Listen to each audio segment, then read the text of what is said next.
Hey guys, this is V-Man, No Budget Productions, doing the Pizza Roll Diaries again. Haven't done it in such a long time. With me today is that way, Frank. How are we doing, Frank? Yeah, Doing good, old buddy. yeah, Haven't yeah, haven't seen you in a while. yeah. It's been a long time since we've done one of these ones, man. I figured doing What? the first one back, who better to do it with than you, man? So, yeah. What have you been up to since we talked last? Many things, many things. I have basically. Who just messaged me? Oh, that's far more important than me, huh? No, it might be Donna who's not here. Oh, okay. No, it's not. But anyways, well, I've been getting things ready for the shoot in April that we're doing. I've been rebuilding the bridge. We've been helping out with Axonar on and off. Been losing weight because I found out I had diabetes. Actually, I'm down to about 20 pounds. 20 pounds in a month and a half, almost 2 months. Yeah, I was gonna say you've dropped quite a bit. You told me when you had dropped, I think it was 8, no 10. It was 10 pounds because I dropped 8, Yeah. and then you were like, man, fuck that fat man. I'm gonna drop 10. So you dropped 10, and then you trumped me a couple of weeks later, like, hey, I'm 15. I'm like, oh man, now you do 20. I'm like, oh man, I'm stuck at that 8 pounder, because I keep wanting to go for McDonald's and Burger King pizza, Well, but see, that's the thing. I've been eating a lot of salad and stuff like that. And salad is pretty good. I don't mind the yeah, salad at all. yeah, And I haven't done my usual thing with salads. It used to be like put that leaf down there and then smother it with blue cheese. I've actually been portion controlling too, which has never been a big thing with me. Is portion. I mean, have a bowl of chili. That's all I have. I used to have like 2 bowls of chili. Now, so that's what I've been doing. So I'll tell you, a Caesar salad, like it's, a delicious Caesar salad. It's refreshing, after a while, and a lot of people don't realize, like, if you have a salad before your meal, it's just like if you have a cup of water before your meal, or substituting, like tea, or an unsweet tea instead of a soda, or a cup of coffee instead of sugary drink or something, like something, a black coffee or something, like substitute, find substitutions here and there. Like, you don't have to give up everything that you enjoy, but change a couple of small things, and those things will make a difference. And granted, you're not going to lose like 50 pounds in a week, but you'll start to notice little changes here and there. I was diagnosed as kind of hitting that line, and forgive my terminology, I don't know all the little clicks of medical terms, but I was 6.8 on that diabetes test. yeah, I was. Yeah, I finally went over. That's what. Yeah, but Oh, did you? Yeah. So. But through changing my diet, focusing on my health issues, because with as much as I'm at work, I don't really have a lot of time to go to the gym, and I don't have time. Like, I simply don't, because when I'm not here at work, I'm in father mode, doing stuff with my family, doing stuff with Royce. Like, I mean, you know me, man, I'm always on the go. So I don't have time to go hit the gym, as much as I'd love to. I have the treadmill at home, but even there, like, I still don't have a lot of time to just turn it on and go. Like, I'm and go, but just through like you said, portion control, and just changing some of the eating habits we have, I was able to get from 6.8 to 6.5. My blood pressure had come down, which those things, a lot of it had to do with stress. Again, eating. It's those things where those little things add up, and then after a while you find out that it's not as bad as it could have been, or the pendulum is, instead of swinging this way, it's starting to come back down this way, and you're like, okay, it's manageable this way, because my ultimate goal is to get off the meds that I'm on for my heart and for the high blood pressure, for the bipolar. It's like I hope eventually you get off everything and just live a normal life. Because it's so far, it's so easy in today's society to be put on meds for anything. We have meds for headaches, we have meds for anything, and it's like I tell Royce, I'm like, look, you get a headache, drink a cup of water. That's your body's way of telling you, hey, you need to drink more water. And today's society, like we just reach for that aspirin instead of getting a cup of water. It's our body's way of telling us, hey, drink, eat, like something's wrong. Instead of hiding the pain, masking it, we don't do enough to make sure we're where we should be. And that's I've been trying to get down to, figuring out like where should I be instead of, hey, give me a piece of pizza, you know. But I'm really glad to hear that your health's doing good, man. Yeah. Well, I mean, there's no doubt about it. I mean, I'm only 5'6". Well, you know how tall I am because we finally met. Well, that's the other thing. We finally met in person. We And did. that was a great thing. And we were down at Aries Studios, which was a great place to meet. And we went out to lunch and we played around on the bridge for a little bit. Oh yeah, it was great. I got to meet Royce and your lovely wife. Like Donna said, she didn't care if you came. As long as Royce and Mona were there. No, that was one of the things that was great. To meet Alec, to meet you, to meet Donna. Because again, like since my retirement, like I really haven't. You and I discussed this. I think it was this morning. You and I had a conversation. Hell, we were what? It was maybe an hour, maybe I think, or at least it felt like that. Like it Waiting was. for Jason to come. And by the way, Yeah. that wasn't Jason. That was my old squadron commander at the unit, Civil Air Patrol unit, picking up the van because they had a flying day for cadets up in Asheville. So he was picking up. So we tried for minutes so I could find out how the old squadron is doing. I'm still a member of Civil Air Patrol. I haven't been to the meeting in a while. But anyways, go ahead. But no, like you and I were talking this morning about how since I've retired from fan films, like I've kind of kept my kind of hands off from fan films. Like I really don't step too much into the fandom. Like occasionally I'll do I'll do something with you and Jefferson now. But even then, I think it took maybe a year before you and Jefferson and me had kind of tiptoed back into reviewing fan films. But me seeing you, Alec, and Donna, like that was a nice change of pace because I felt like that was well earned, because I had stepped away, been away for a long time, and then to kind of come back and see you guys, it was really nice to kind of breath of fresh air and see some friends. I felt like it was well earned, for me at least, to see you guys, because it's like, man, it's people who I feel I've known, for a long time, and you feel like you've seen them, but you really haven't. I've never met you before, never seen Donna before, but I mean, for a while we were talking like every day, sometimes, 6 hours out of the day, I'd be talking to you. I'd be talking to you on my way to work, at home, in bed, in the shower, that's for our only fans, by the way. On the pool, yeah. Yeah. Right. But no, finally getting to meet you guys, that was really cool, man. And to be in an environment that I'd never been to before, that I'd always wanted to be, always wanted to visit.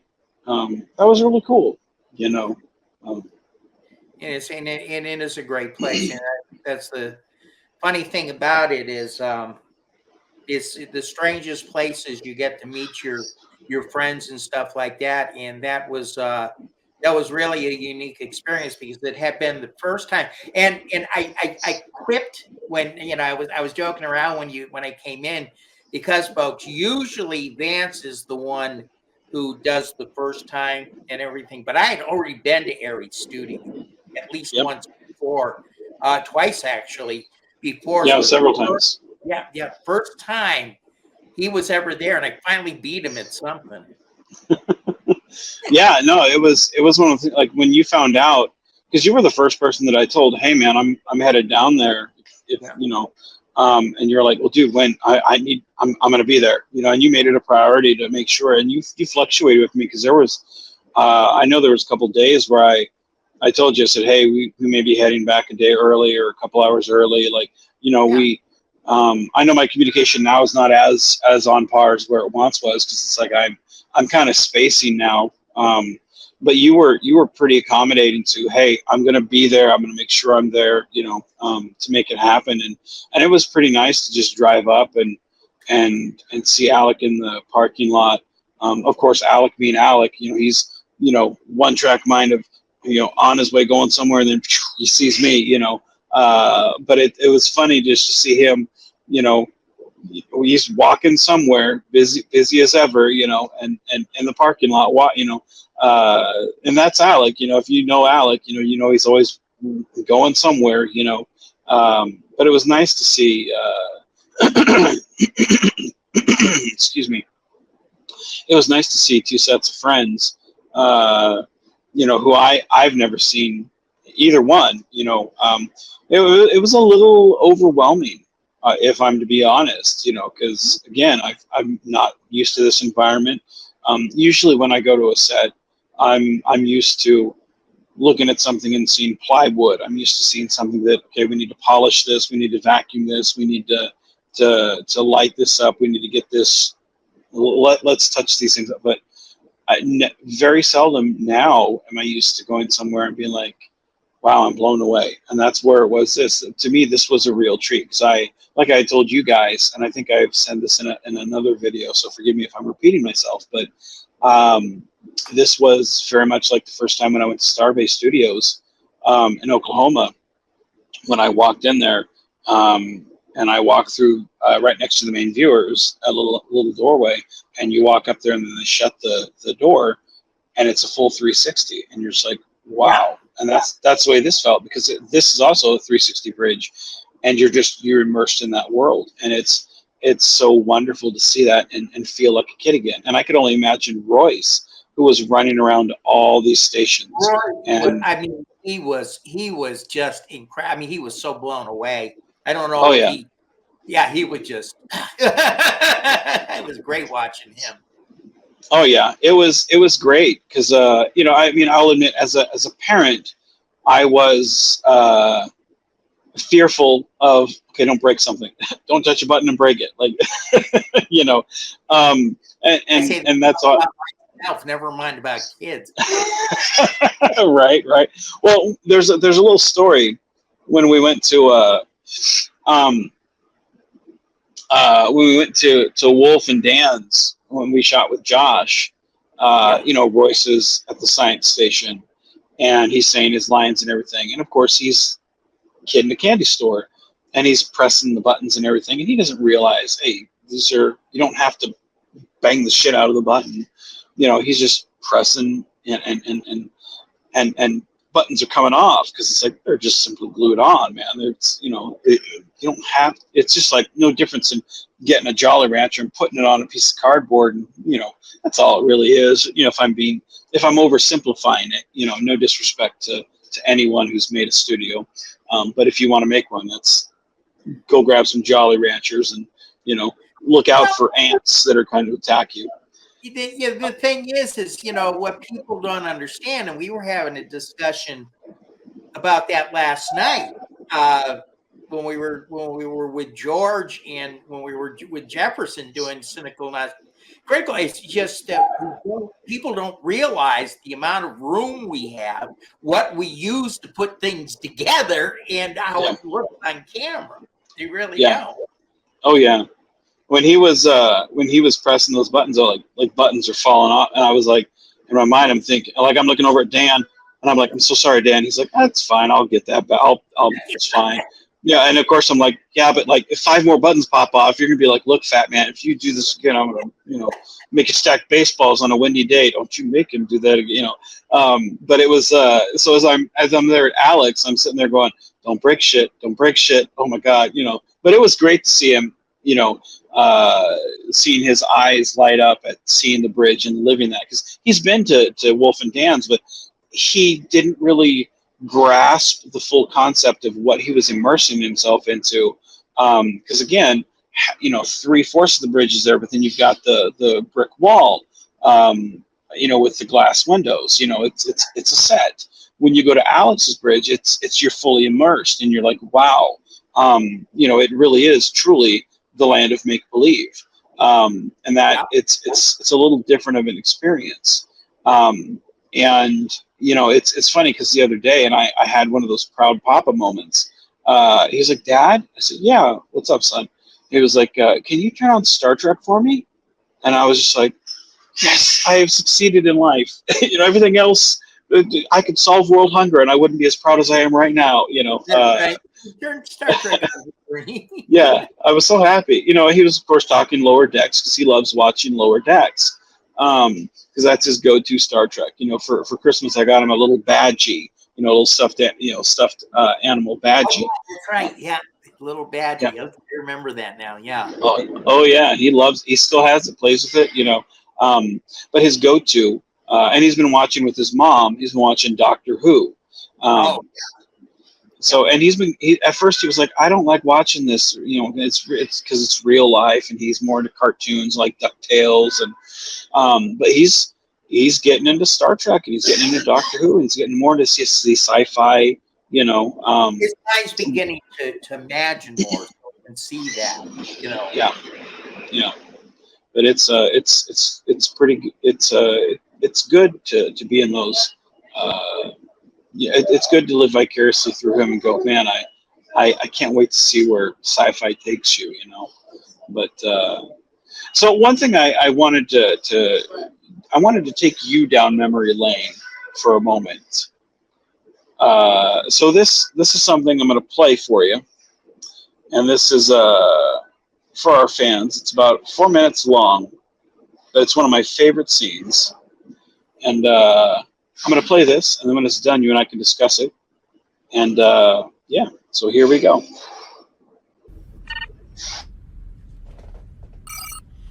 Grissom here. Eric? That's Captain. Sir. So that's how it's going to be, eh? Who do you think you are? Excuse me, Captain? Undercutting me and taking my people? What gives you the right? If you want to keep those stripes, I'd change your tone real fast, mister. You think rank matters to me? You go ahead. Take them. Where is this coming from, Eric? Every time I do something good for myself, you get in my way. I've never gotten in your way, son. Don't call me son. First you go out, you get your crew killed, then you lie to Starfleet about getting better, then you abandon your crew. You're a fraud in every sense of the word. Admiral. Now wait a damn minute!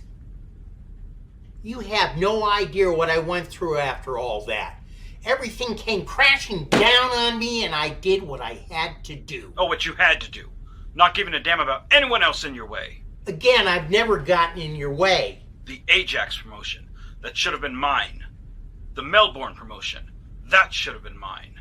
They didn't suit you. But there's also a laundry list of admirals that it goes through, not just me. And at the end of all of those lists I ever tried, your name was at the end of all of it. You signed off on it. How did you even see that? You're a coward and a liar. No, that's not it. Then what is it? Why are you holding me back? Why did you abandon everything you stood for? You just wouldn't understand. If it weren't for people like you, I wouldn't be in this line of work. The least you can do is look me in the eye and answer what I need to know. Son, I just can't answer that. Then there's nothing left to say, Sam. There's nothing left to talk about? Even though your father was closer to me than any of my own family? Damn it! When the Klingons destroyed his shuttle, and then your mother needed help, those memories came flooding back also. Well, I simply had to make a new start here at Starfleet. My father beat me all my life. And my mother abandoned me.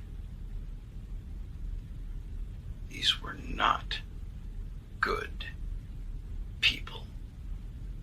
I know they had their flaws, but they did love you. You weren't there.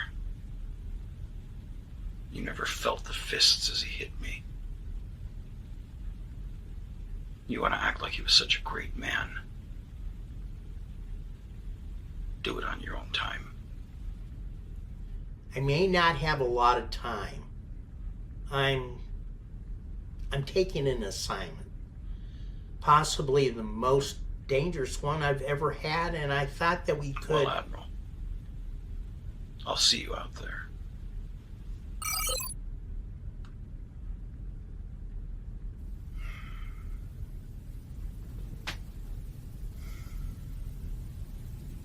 Okay, Sam.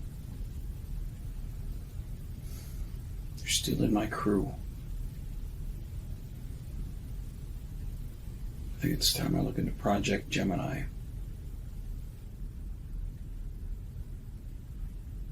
Computer. Begin network protocols. Open program.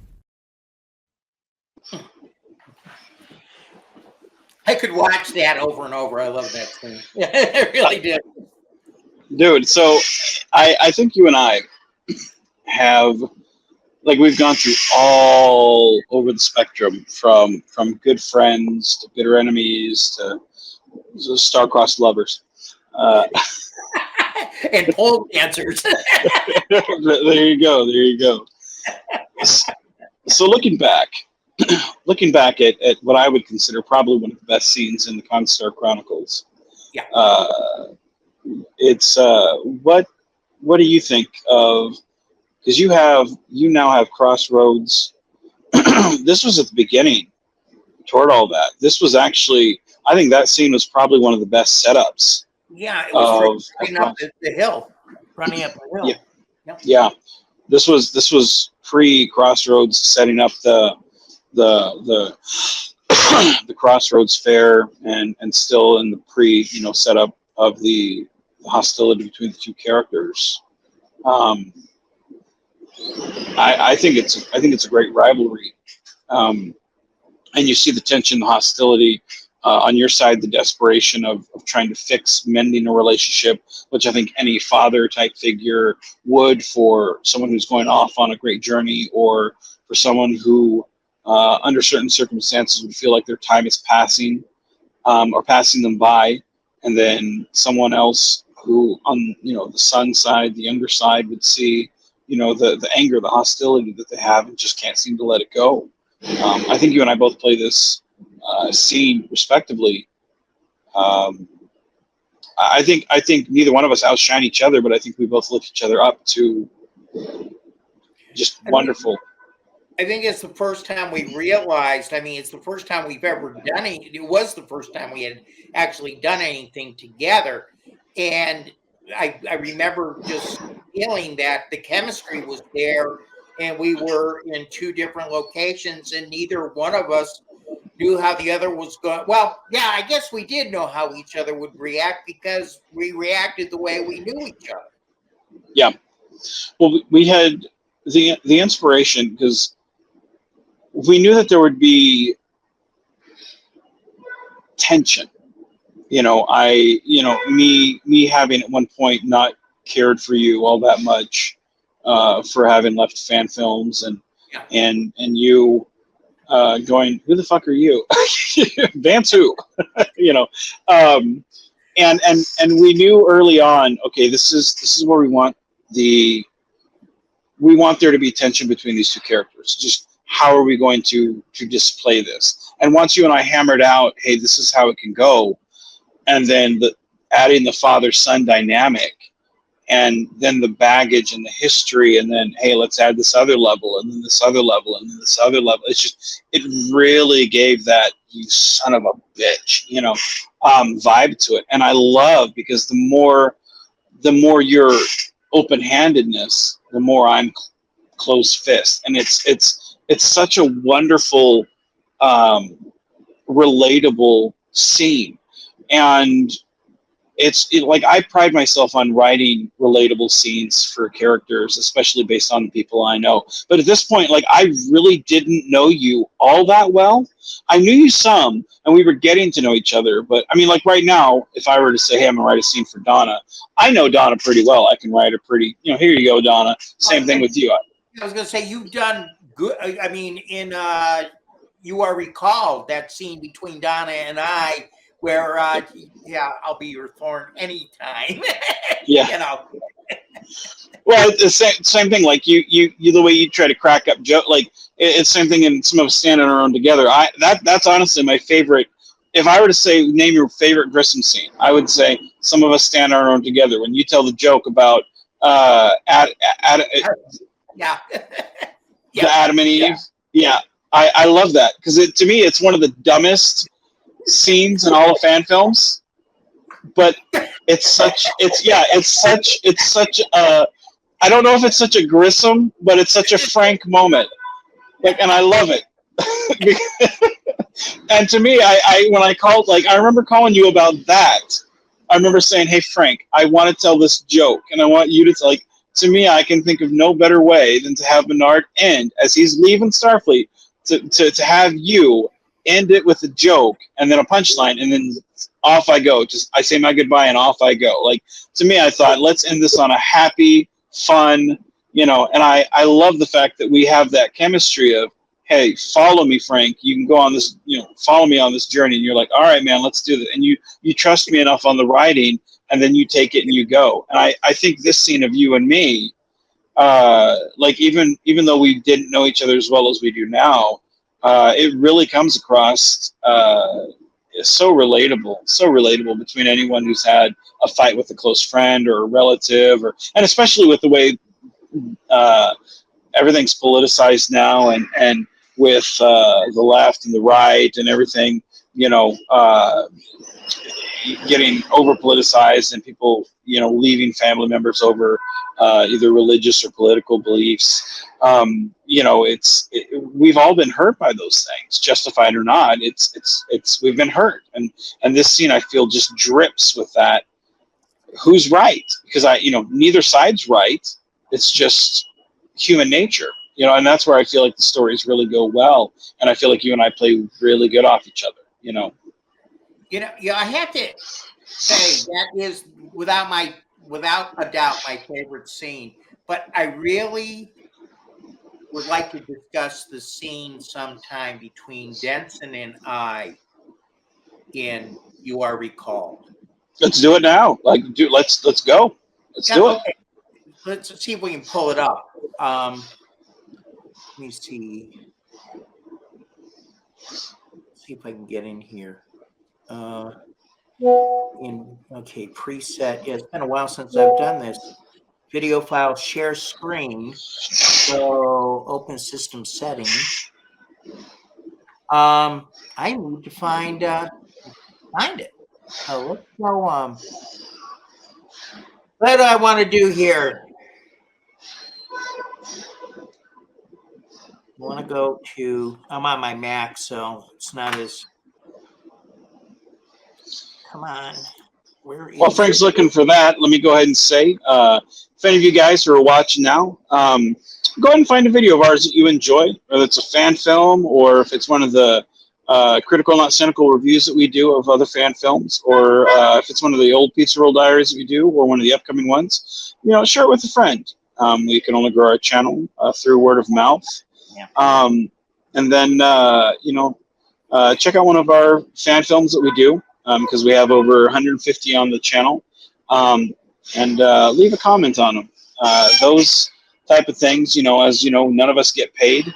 None of us have gotten paid, unless you count the Little Caesars pizza that we feed ourselves. But leaving those comments means an awful lot to us. They mean the world, sharing a fan film of ours or leaving a comment. it means a lot. So again, we don't expect to be rich or famous on any of these things. We just do it for fun, and we make good friends off these things. The friendships that we gain off of making a fan film, those friendships often last a lifetime. And I've said before, fan film stuff. It's like we are part of Starfleet doing these fan films. And that's better than any money that you could make off doing these things. But leaving a comment, that's support that we appreciate. So if you guys could share a fan film that we've done or leave a comment, it would be greatly appreciated. So have you found it, Frank? Yeah, I'm going to bring it up, and I'm going to start it just a little bit before. Okay, I'll go ahead and mute my mic. So yeah, let me just get in here and window entire screen.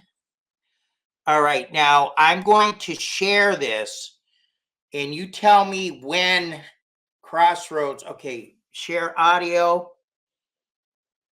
Okay, to share audio, share a tab instead. Oh, okay. So where is it? Crossroads. Okay. I don't know. Can you see anything yet? Because I'm usually okay. I want to share. Okay, entire screen window. Chrome tab. That's it. Crossroads. You already recall. That's what I want. Ah, there we go. And share audio and share. Do you see it now?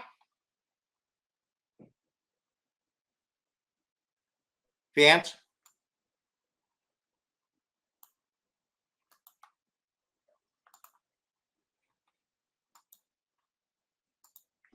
unmute it. Unmute theirs. You've got the screen there muted. You got his mute. All right. On the YouTube. But yeah, I can see it just fine, man. Okay, I just wanted to make sure. Okay, so yep. Okay. All right, here we go. With their pants down. You'd rather be the hare, not the tortoise? Yeah, it's this particular situation. Yes.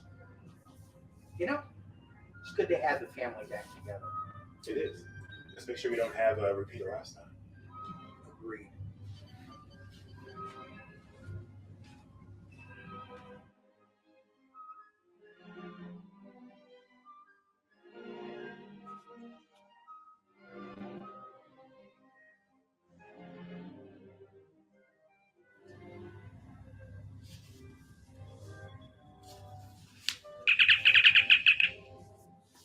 Sorry to bother you, Captain, but you have an urgent communication from Vice President Stephen Denson. Thank you. Patch it through to my quarters. Aye, sir.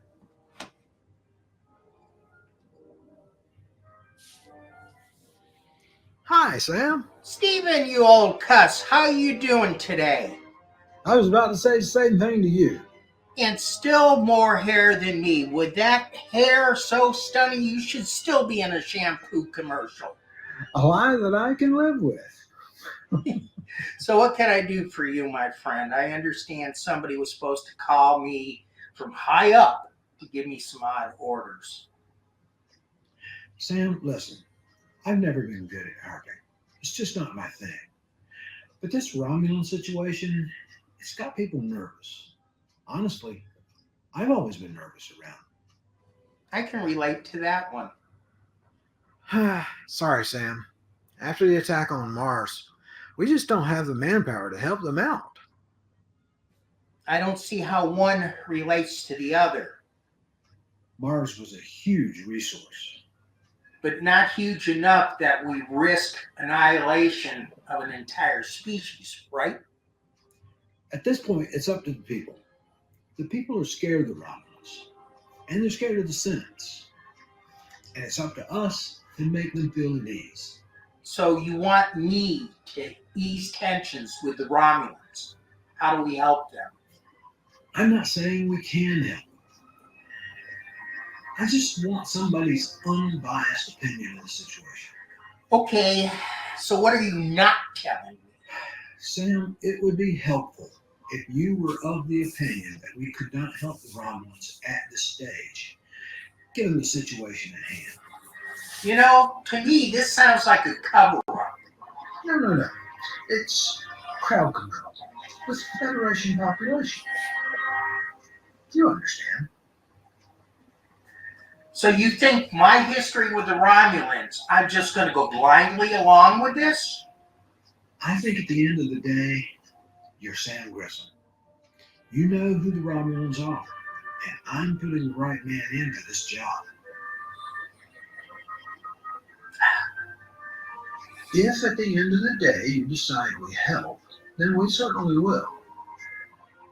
But I don't think you will, and I'm willing to bet on that. I know you better than you think I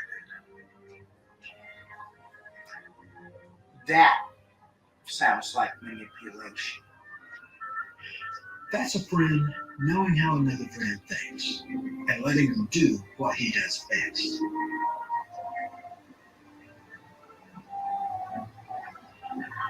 In either case, whatever you decide, your report will be the final nail in either coffin.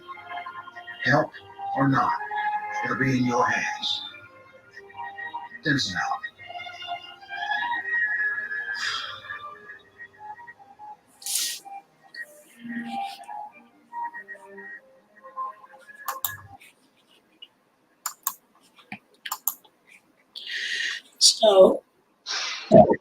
So back. Okay, stop sharing. All righty. Are you back? Can you hear me? Yeah, I'm here. So the reason I like this scene is because Randy and I had that same chemistry. Of course, the chemistry comes from him and I working together before in Dreadnought. But it's a side of Grissom that I like to see. And that is the side of Grissom being put in a spot that challenges his morals and doesn't put him in that I'm riding in on the cavalry wagon and I'm going to save the day. But I'm being put in a position where I have to really solve it and figure out what the hell is going on. Right. Well, one of the things that I like to do when I write, I like to there's always symbology, symbolism when I write, and you and Gary or not Gary, you and Randy are pretty close, I think. You left Dreadnought Dominion, left Fan Films, and then you came back. And the films, I could have had anybody be the admiral. I could have, or not admiral, been the vice president. I could have been, it could have been Roy for Vanden Boss, or I could have had Greg as, Donovan Mitchell. I could have, anyone from the Constar. I could have just had step up but more importantly, it's like I looked at your life and I was like, in an earlier film, I had Gary as the president because he was the grandfather of Idrel. And I was like, this almost makes too much sense. Have Gary's vice president be Denson and have this connection with Grissom. This almost was predestined, and I like that because it allows for the symbolism of you and him in real life to bleed over into the fan film.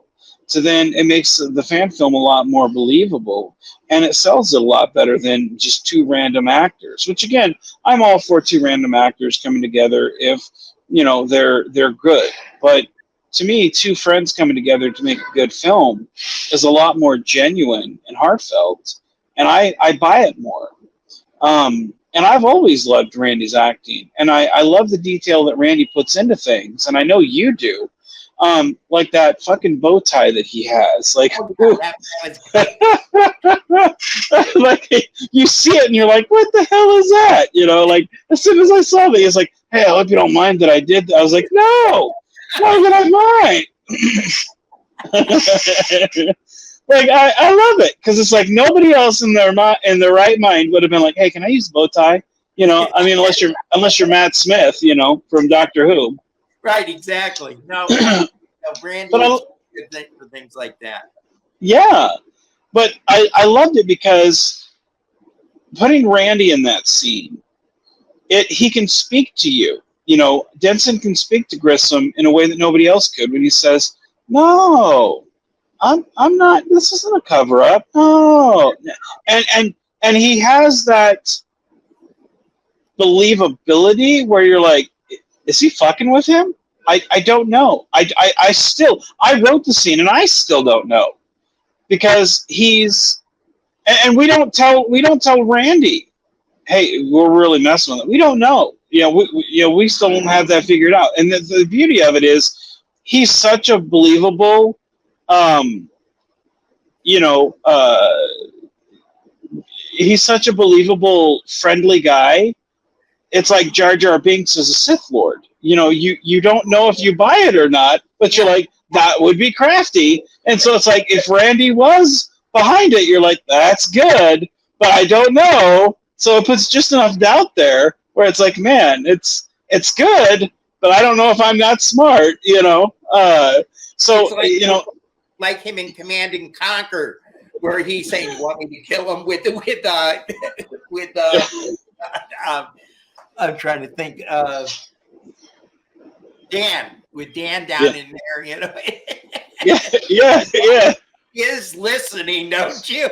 Yeah, dude. That whole thing is like, I love the beauty of working with the Dreadnought guys is they're all of their stuff is dripping with the cheese, and they know just the right amount to do it. Where you're just like, you're messing with me now? Like this is almost Deadpool breaking the fourth wall. Like, I know you're messing with me now.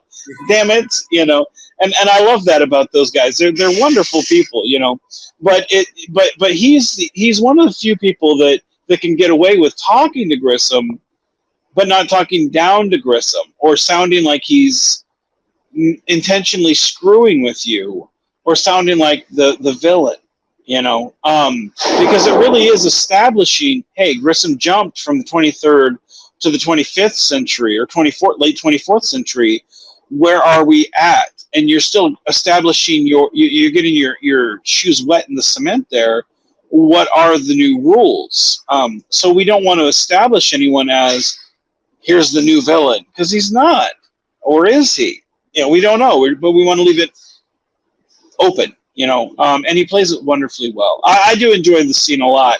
I think the whole film is great. As wonderful as Rebirth was, I find that film, to me, I think that is a more personal film because you see we start off in the Star Trek 2 era or the Star Trek 5 era. You're in the Star Trek 5 jacket, which is my personal favorite. I think, but you're crossing over. But you end in the Picard flashback uniform.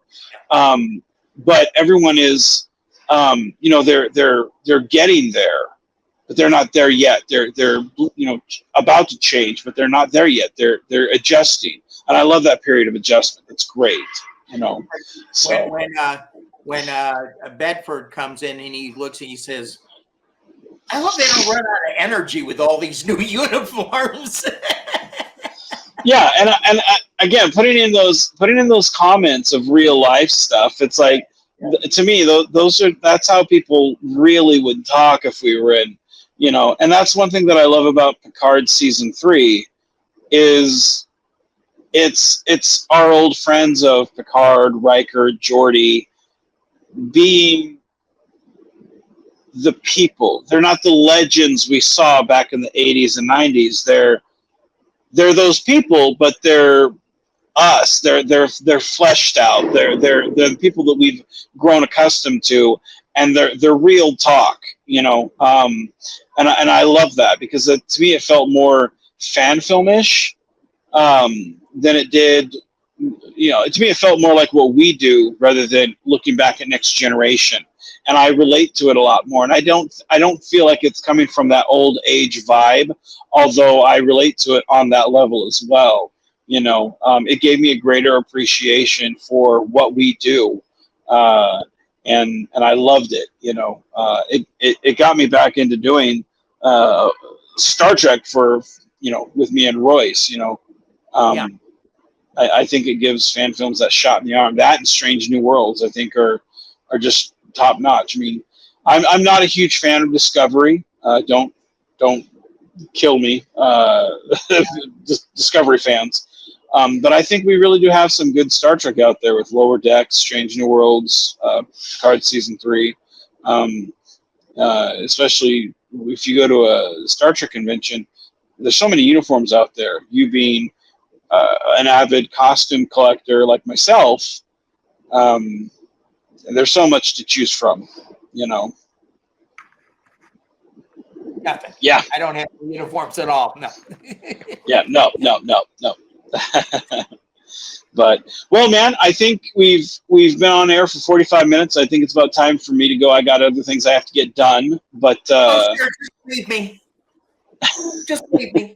Yeah, well, hey, we got to the dense. Maybe go to sleep, which I need. Well, we got to the Denson part, which is the only reason I wanted to talk about Denson, and that was it. But we got to do this again, man, because I enjoy talking with you, especially about films. And I mean, man, we do not talk enough. And speaking of real talk, we do not talk enough about our passions that made us who we are. Some people out there have called you and I legends in the fan film. And I used to shy. You're a legend. I'm not a legend by any means. I disagree, because I think people like you, I think people like Joseph Pita, I think people like George Kyan, I think people like Josh Irwin, Gary Davis, Michael King. I would agree with those being legends. I'm coming back in. I think we all fall under that. I mean, we've kept the dream alive, and I think we all. And that's a title that I used to shy away from and go, no. But I think we all. I mean, we've gone through some hard times, and I think we all. I think it's something that we can. I think we can take it now with a bow and a bit of grace. Given the fact that we have those accomplishments, so it is a privilege to talk to you, and I think we need to do this a lot more than we have. So I will be bugging you and doing this again with you before too long, my friend. I live for 3 o'clock in the mornings. I really do. Well, this morning it was 5 o'clock my time, so it's either way it's before the sun comes up. So one way or another, I will beat the sun. So I don't know what would ever happen if you got a day job. I don't either, man. I don't either. I do not know. But all right, with your nights. No, you would never hear from me. So, all right. On that note, Frank, I want to thank you for BSing with me and talking our passions. Like I said, we will get together again and do this before too long. I want to thank our audience for joining us. Curtain call. Damn. I know, right? I see I'm 15 seconds too late. I should have been done by now. Everybody at home, thank you for joining us. If you liked this, hit that like button. Hit the subscribe if you haven't. Go check out a fan film we have. Go check out an old one that you haven't watched in a while. Leave a comment. Even if you've already... Go watch our new CNC with Jefferson. Yeah, go watch that. Go watch something on the channel that you haven't watched. Go watch something that you have watched, a long time ago that you need to refresh yourself on it. We've got a lot of content here. Just go check something out. Leave a comment. Either way, leave a comment on something. Let us know what you think of it. Let us know how we can improve. Just as content creators, filmmakers, just let us know. We'd love to hear from you. And even if we don't get back to you right away, we'll always try to get back to you. And I you say that word sparingly, try. Can't always do it, but yeah. But we'd love to hear from you. But Frank, thank you for joining me. Everyone at home, thank you for joining us. And on that note, be genuine, be safe, and keep on geeking on, guys.